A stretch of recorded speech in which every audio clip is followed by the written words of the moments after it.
यदि आप किसी भी चीज पर आंख बंद कर विश्वास करते हैं तो आप मेरी यह कहानी सुन लीजिएगा। किसी राज्य का एक राजा हुआ। वह राजा अपनी रानी, जिसका नाम पिंगला था, उससे बेइंतहा मोहब्बत करता था, जान अपनी कुर्बान करता था।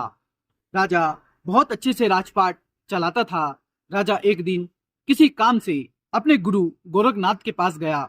गुरु गोरखनाथ के दर्शन किए और गुरु गोरखनाथ ने आशीर्वाद स्वरूप राजा को एक अमर फल निकाल के राजा को दिया और कहा कि हे राजा, तुम ये फल खा लेना तो तुम हमेशा के लिए अमर हो जाओगे।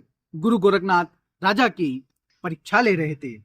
राजा वह फल लेकर अपने महल आता है और राजा सोचता है कि मैं तो अपनी रानी से बेइंतहा मोहब्बत करता हूँ, क्यों ना मैं अपनी रानी को यह फल दे दूं।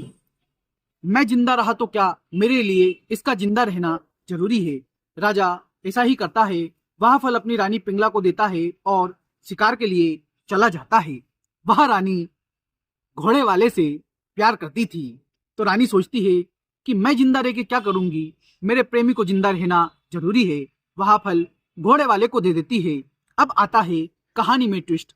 घोड़े वाला एक उसी राज्य की वेश्या से प्यार करता था। वह सोचता है कि मैं जिंदा रह के क्या करूंगा, उससे ज्यादा जरूरी है कि मेरी प्रेमिका जिंदा रहे। वह उस वेश्या को ले जाकर फल दे देती है। साथियों, अब जो वेश्या थी वह राजा से एक तरफा प्यार करती थी।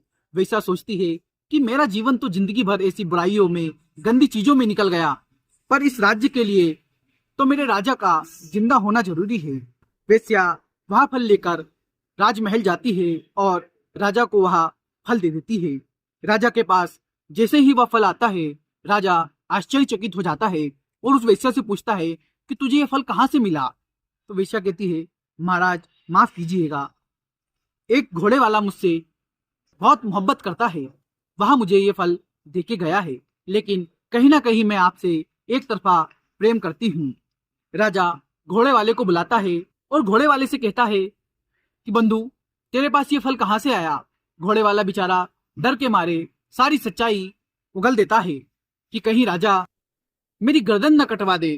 घोड़े वाला कहता है कि महाराज, यह फल मुझे आपकी ही रानी पिंगला ने दिया। राजा के पैरों तले जमीन खिसक जाती है और राजा बहुत दुखी होता है।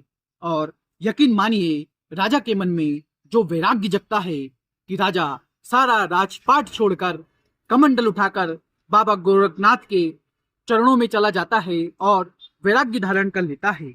वो राजा हैं जिनकी मैं कहानी सुना रहा था। वो है हमारे महान राजा गोरखनाथ संप्रदाय के राजा भर्तहरि, जिनकी गुफाएं आज भी उज्जैन में हैं।